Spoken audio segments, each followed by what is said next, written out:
यह कहानी बीबीसी की है या सच्चाई की? 15 साल का करियर या फिर नौकरी से निकाला जाना? एमिली को एक कठिन चुनाव करना था। साल 2025 में कैम्ब्रिज यूनिवर्सिटी के 600 छात्र ब्रिटेन छोड़कर भारत के लिए रवाना हुए। बीबीसी की खोजी पत्रकार एमिली बॉस ने इसके पीछे के कारणों को जानने के लिए इस यात्रा को कवर करने का फैसला किया। हालांकि उन्होंने भारत में जो देखा वह उनकी उम्मीदों से कहीं परे था। मात्र 2 मिनट की आव्रजन इमिग्रेशन जांच, 25 वर्षीय सीईओ द्वारा $250 मिलियन का निवेश प्राप्त करना, स्नातक होते ही छात्रों को मिलने वाली बेहतरीन नौकरियां और ब्रिटेन से 5 साल आगे की तकनीक। वहां सब कुछ बहुत तेज था, सब कुछ अलग था। लेकिन लंदन स्थित बीबीसी मुख्यालय ने इस कवरेज को रोक दिया। उनका तर्क था कि यह रिपोर्ट भारत के प्रति बहुत अधिक झुकाव रखती है और अपनी निष्पक्षता खो चुकी है। उन्होंने एमिली को चेतावनी दी, या तो तुरंत वापस आओ या अपनी नौकरी से हाथ धो लो। एमिली ने सच्चाई के लिए बीबीसी छोड़ने का फैसला किया। उनकी स्वतंत्र डॉक्यूमेंट्री ने पूरे ब्रिटेन को हिलाकर रख दिया। इसे 800 मिलियन लोगों ने देखा, जो एक ऐतिहासिक रिकॉर्ड था। दुनिया बदलने लगी थी। अगर आपको यह कहानी प्रेरणादायक लगे तो कृपया लाइक करें, सब्सक्राइब करें और घंटी वाला बटन दबाएं। मैं हूं एमिली बॉस। मैं बीबीसी के शिक्षा विभाग में 15 वर्षों से एक खोजी पत्रकार के रूप में कार्यरत थी। मैंने ऑक्सफोर्ड विश्वविद्यालय से स्नातक किया और हमेशा लंदन में रही। मेरा काम ब्रिटिश शिक्षा। मैंने एमिली बॉस बीबीसी के साथ प्रणाली की कमियों को उजागर करना था। सच कहूं तो मुझे एशियाई शिक्षा में कभी कोई खास दिलचस्पी नहीं थी। मुझे बस इतना पता था कि वहां केवल रटने वाली पढ़ाई और कड़ी प्रतिस्पर्धा होती है। फरवरी 2025 की एक ठंडी सुबह मुझे एक अजीब खबर मिली। खबर थी कि कैम्ब्रिज विश्वविद्यालय के 600 छात्र समूह बनाकर भारत की यात्रा पर जा रहे हैं। पहले मुझे लगा कि यह कोई सामान्य शैक्षणिक यात्रा होगी। क्या यूरोपीय छात्रों का एशिया जाना आम बात नहीं है? लेकिन जब मैंने विवरण देखा तो मेरी भौहें तन गईं। छात्र स्कूल की मदद से नहीं, बल्कि अपने खर्च पर जा रहे थे। हर छात्र ने टिकट और खर्च के लिए लगभग 1500 पाउंड, करीब 5 लाख रुपये खुद दिए थे। इससे भी ज्यादा चौंकाने वाली बात यह थी कि वेटिंग लिस्ट में अभी भी 200 से ज्यादा छात्र अपनी बारी का इंतजार कर रहे थे। यह अजीब था। अगर कैम्ब्रिज के छात्रों को यात्रा करनी थी तो यूरोप में पेरिस, रोम या बर्लिन जैसे कई विकल्प थे। वे 7000 किलोमीटर दूर भारत ही क्यों जा रहे थे? मैंने छात्र प्रतिनिधि को फोन किया। फोन एक 20 वर्षीय युवती ने उठाया, जिसकी आवाज उत्साह से भरी थी। जब मैंने पूछा भारत ही क्यों, तो उसने बिना झिझके उत्तर दिया, IT hub, digital India, AI तकनीक और यूनिकॉर्न स्टार्टअप्स। उसने कई कीवर्ड गिनाए। मैंने सोचा, क्या ये सब यूरोप में नहीं है? अंत में उसने एक ऐसी बात कही जिसने मुझे चौंका दिया। ब्रिटेन अब पीछे छूट गया है। यह बात इतनी सीधी थी कि मैं घबरा गई। कैम्ब्रिज के छात्र अपने ही देश के बारे में ऐसा सोच रहे थे। मुझे लगा कि यह युवा पीढ़ी का अतिशयोक्तिपूर्ण रवैया है। लेकिन वह वाक्य मेरे दिमाग में गूंजता रहा, ब्रिटेन पीछे छूट गया है। क्या वाकई? मैं 15 साल से ब्रिटिश शिक्षा की समस्याओं को कवर कर रही थी। महंगी फीस, नौकरियों की कमी, शोध के लिए फंड की कमी। लेकिन फिर भी ब्रिटेन एक विकसित देश था और कैम्ब्रिज दुनिया का तीसरा सबसे अच्छा विश्वविद्यालय। यह कहना कि हम पीछे हैं बेतुका लग रहा था। अगले दिन मैंने संपादकीय बैठक में इसकी रिपोर्ट दी। उपसंपादक, जो जॉ की प्रतिक्रिया ठंडी थी, उसका लहजा ऐसा था मानो कह रहा हो कि छात्रों की यात्रा में खबर जैसी क्या बात है। लेकिन मैंने हार नहीं मानी। मैंने उसे समझाया कि 600 छात्रों का अपने खर्च पर भारत जाना कोई साधारण बात नहीं है। जो ने आह भरी और कहा, ठीक है, खुद जाकर देख लो, लेकिन बजट बहुत कम मिलेगा। मेरे लिए इतना ही काफी था, क्योंकि सच्चाई वही थी। एक हफ्ते बाद मैं हीथ्रो हवाई अड्डे से नई दिल्ली के लिए विमान में सवार हुई।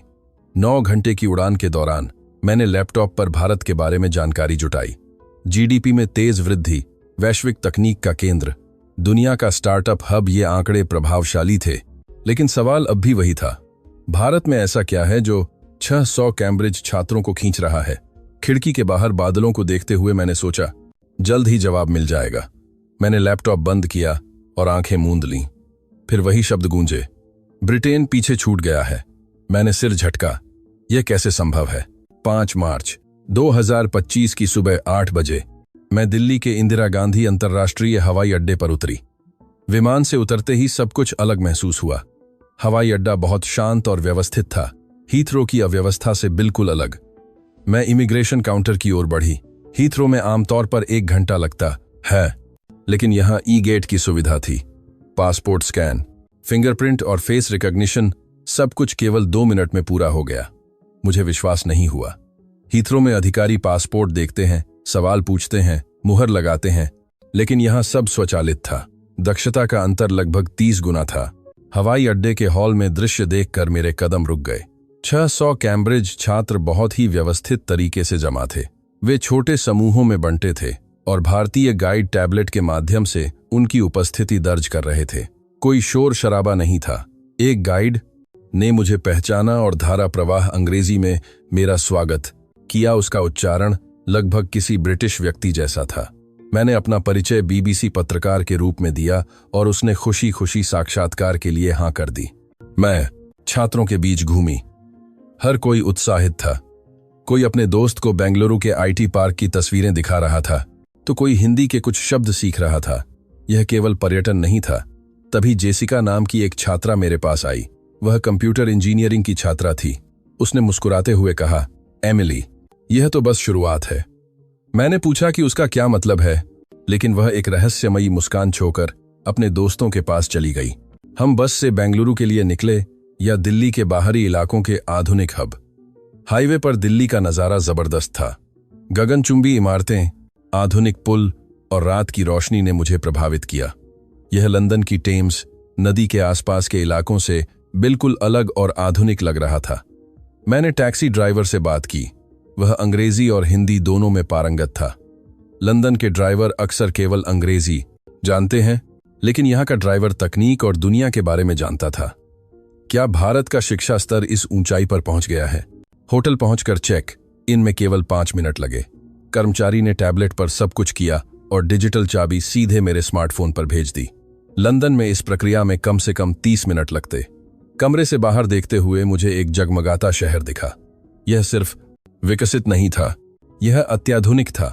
मैंने अपना लैपटॉप खोला और आज जो देखा उसे लिखना शुरू किया। स्वचालित आव्रजन, व्यवस्थित छात्र, धारा प्रवाह अंग्रेजी, त्वरित चेक इन। हर चीज में भारत ब्रिटेन से आगे लग रहा था। मुझे लगा कि जिसे मैं भारत समझती थी सिर्फ सॉफ्टवेयर इंजीनियरों का देश, वह उससे कहीं अधिक था। अगले दिन हम बेंगलुरु के इलेक्ट्रॉनिक सिटी पहुंचे। गाइड ने बताया कि यह भारत की सिलिकॉन वैली है, जहां इन्फोसिस, विप्रो और सैकड़ों वैश्विक टेक कंपनियां हैं।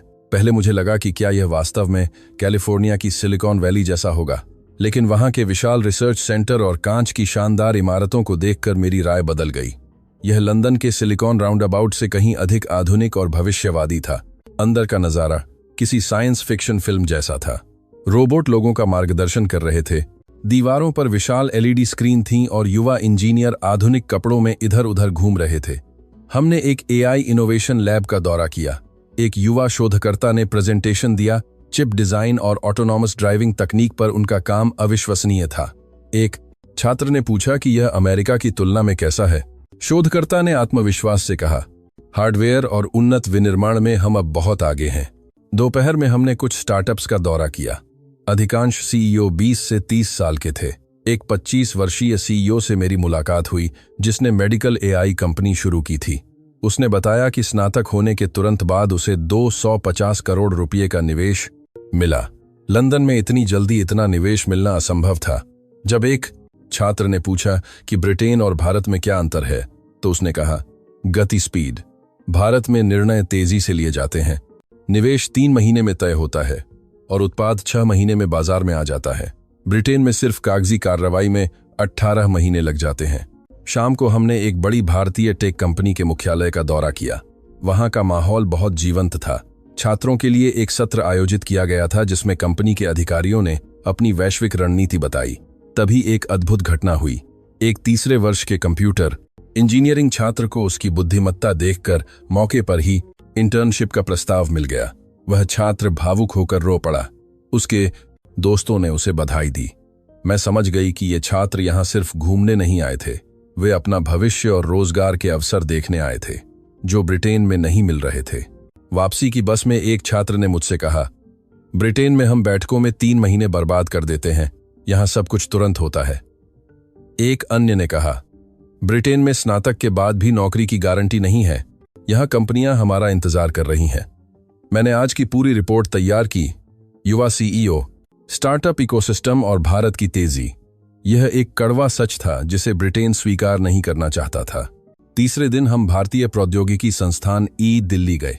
इसका विशाल परिसर और आधुनिक सुविधाएं कैम्ब्रिज से भी बेहतर लग रही थीं। हमने सेमीकंडक्टर लैब और एआई सेंटर देखा। वहां के प्रोफेसर ने बताया कि उनका वार्षिक शोध बजट करोड़ों में है, जो कैम्ब्रिज के समकक्ष है। लाइब्रेरी 24 घंटे खुली रहती थी और छात्र रात के 2 बजे भी पढ़ाई में लीन रहते थे।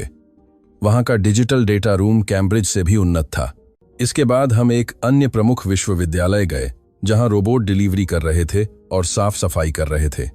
प्रोफेसर ने आंकड़े दिखाए। आईआईटी के छात्रों का प्लेसमेंट रेट 80% से ऊपर था, जबकि कैम्ब्रिज में यह 45% के आसपास गिर रहा था। वेतन के मामले में भी भारतीय कंपनियां अब वैश्विक स्तर पर प्रतिस्पर्धा कर रही थीं। जब प्रोफेसर से पूछा गया कि ब्रिटिश छात्र यहां क्यों आ रहे हैं, तो उन्होंने उत्तर दिया, क्योंकि अवसर अब यहां हैं। ब्रिटेन अपनी परंपराओं में अटका है, भारत तेजी से बदल रहा है। उसी रात लंदन मुख्यालय से संपादक माइकल का फोन आया। उसकी आवाज बहुत सख्त थी। मैंने उसे आज की रिपोर्ट और भारत की प्रगति के बारे में बताया। माइकल ने मुझे बीच में ही टोकते हुए कहा, एमिली, यह बहुत ज्यादा भारत के पक्ष में लग रहा है। बीबीसी को निष्पक्ष रहना चाहिए। यह भारत सरकार के प्रचार जैसा लग रहा है। यह मुझे चुप रहने की चेतावनी थी। मुझे बहुत बुरा लगा। मैं पक्षपाती नहीं थी, मैं सिर्फ वही बता रही थी जो मैंने देखा था। अगले दिन ब्रिटेन के कुछ अखबारों में खबर छपी। बीबीसी पत्रकार भारत सरकार के प्रचार में शामिल। लेख में कहा गया कि मेरी रिपोर्टिंग वस्तुनिष्ठता खो चुकी है। इंटरनेट पर भी लोग मुझे बिका हुआ पत्रकार कहने लगे। मैं बहुत गुस्से में थी, लेकिन डरी हुई भी थी। क्या मैंने सिर्फ अच्छी चीजें देखी?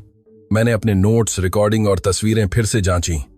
नहीं, उनमें कोई झूठ नहीं था। सब कुछ तथ्य आधारित था। माइकल का दोबारा फोन आया। तुरंत रिपोर्टिंग बंद करो और लंदन लौट आओ। तुम बीबीसी की छवि खराब कर रही हो। मेरे पास 2 रास्ते थे, 15 साल का करियर बचाऊं या सच का साथ दूं। मैंने खिड़की से बाहर देखा। लोग अपने काम में व्यस्त थे। तेजी, दक्षता और नवाचार स्पष्ट रूप से महसूस किए जा सकते थे। यही भारत की ताकत थी। तभी मुझे छात्रों का संदेश मिला कि वे मेरे समर्थन में ऑनलाइन अभियान चला रहे हैं। 500 से अधिक छात्रों ने हस्ताक्षर किए थे। मैंने माइकल को ईमेल किया, मैं अपनी रिपोर्टिंग जारी रखूंगी। अगर बीबीसी इसे नहीं चाहता तो मैं स्वतंत्र पत्रकार के रूप में काम करूंगी। यह मेरे करियर का सबसे बड़ा जुआ था। माइकल का जवाब 30 मिनट में आया। यह तुम्हारा फैसला है, लेकिन परिणाम तुम्हें ही भुगतने होंगे। वास्तव में मुझे बर्खास्त कर दिया गया था। मैंने हार नहीं मानी। मैंने छात्रों के गहन साक्षात्कार शुरू किए। एक आर्थिक विज्ञान के छात्र ने कहा, ब्रिटेन में कोई भविष्य नहीं है। एक अन्य ने कहा कि अमेरिका के वीजा नियम कठिन है, जबकि भारत का गोल्डन कार्ड सिस्टम विदेशी प्रतिभाओं के लिए बहुत अनुकूल है। 50 में से 15 छात्र भारत में ही बसने की योजना बना रहे थे। यह चौंकाने वाला था कि कैम्ब्रिज के प्रतिभाशाली छात्र ब्रिटेन वापस नहीं जाना चाहते थे। एक भारतीय छात्र ने मुझसे कहा, ब्रिटेन अभी भी 10 साल पुरानी तकनीक का इस्तेमाल कर रहा है। यह बात मेरे दिल में चुभ गई। सच तो यह था कि ब्रिटेन बदलाव से डरता था। माइकल ने फिर फोन किया और धमकी दी, लेकिन मैंने साफ कह दिया कि मैं अब बीबीसी का हिस्सा नहीं हूं। 15 साल का करियर खत्म हो गया था। सहकर्मी मुझसे दूर हो गए थे, लेकिन छात्रों ने मेरा साथ दिया। उन्होंने मेरी डॉक्यूमेंट्री के लिए क्राउड फंडिंग शुरू की और 3 दिनों में ही 50 पाउंड से ज्यादा जमा हो गए। मैंने एक स्वतंत्र कैमरा टीम के साथ फिर से शूटिंग शुरू की। हमने भारत के सबसे बड़े सेमीकंडक्टर कारखाने का दौरा किया, जो एक 100 फुटबॉल मैदानों जितना बड़ा था। वहां 2 नैनोमीटर और 3 नैनोमीटर चिप्स का उत्पादन हो रहा था। ऐसी तकनीक जो ब्रिटेन के पास अभी तक नहीं थी। हमने ऑटोनॉमस इलेक्ट्रिक वाहनों का परीक्षण भी देखा, जो ब्रिटेन से 5 साल आगे था। मुझे समझ आया कि यह सिर्फ भारत की कहानी नहीं थी, यह ब्रिटेन के भविष्य की चेतावनी थी। युवाओं को पता था कि हमें बदलना होगा। 2 हफ्ते बाद ब्रिटिश मीडिया का रुख बदलने लगा। द गार्जियन और द टाइम्स ने लिखा, एमिली सही थी। सोशल मीडिया पर हैशटैग एमिली बॉस ट्रेंड करने लगा। बीबीसी मुख्यालय अब दबाव में था। माइकल का फोन आया। उसकी आवाज अब नरम थी। एमिली, मुझे माफ कर दो, मैं गलत था। कृपया वापस आ जाओ और अपनी डॉक्यूमेंट्री बीबीसी पर दिखाओ। मैंने शर्त रखी, संपादकीय स्वतंत्रता मेरी होगी और बीबीसी को सार्वजनिक रूप से माफी मांगनी होगी। बीबीसी मान गया। उन्होंने अपनी वेबसाइट पर माफीनामा प्रकाशित किया। 15 अप्रैल 2025 को वह डॉक्यूमेंट्री कैम्ब्रिज ने भारत को क्यों चुना बीबीसी पर प्रसारित हुई। इसे 80 लाख लोगों ने देखा। यह एक रिकॉर्ड था। पूरे ब्रिटेन में हलचल मच गई। लोग हैरान थे कि भारत इस स्तर पर पहुंच चुका है। डॉक्यूमेंट्री के बाद ब्रिटेन से भारत जाने वाली फ्लाइट्स की बुकिंग 300% बढ़ गई। अन्य विश्वविद्यालयों के छात्र भी भारत जाने की तैयारी करने लगे। जेसिका, जो अब एक बड़ी भारतीय कंपनी में काम कर रही थी, उसने बताया कि उसे ब्रिटिश कंपनी की तुलना में 2 गुना वेतन मिल रहा है और वह वापस नहीं आना चाहती। यह ब्रिटेन के लिए ब्रेन ड्रेन, प्रतिभा पलायन की स्थिति थी। ब्रिटिश शिक्षा मंत्री ने मुझसे मुलाकात की और स्वीकार किया कि ब्रिटेन को भारत से सीखने की जरूरत है। मुझे जर्नलिस्ट ऑफ द ईयर का पुरस्कार मिला। अपने भाषण में मैंने कहा, सच्चाई कभी कभी असुविधाजनक होती है, लेकिन उसे टाला नहीं जा सकता। पत्रकार का कर्तव्य सच बताना है। मुझे बीबीसी एशिया का डिप्टी ब्यूरो चीफ नियुक्त किया गया और मेरा नया मुख्यालय नई दिल्ली या बेंगलुरु बना। आज 2026 में लंदन से दिल्ली की सभी उड़ानें भरी रहती हैं। ब्रिटिश छात्र भारत की तेजी, दक्षता और नवाचार को अपना रहे हैं। बदलाव शुरू हो चुका है, धीमा लेकिन निश्चित। और इस सब की शुरुआत सिर्फ सच को रिपोर्ट करने से हुई थी। भारत ने रास्ता दिखाया है और दुनिया अब उसकी ओर देख रही है। मैं अपनी रिपोर्टिंग जारी रखूंगी, क्योंकि सच्चाई कड़वी हो सकती है पर आवश्यक है। आज की इस कहानी के लिए आपका एक शब्द क्या होगा? गर्व, प्रेरणा या बदलाव? कृपया कमेंट में बताएं।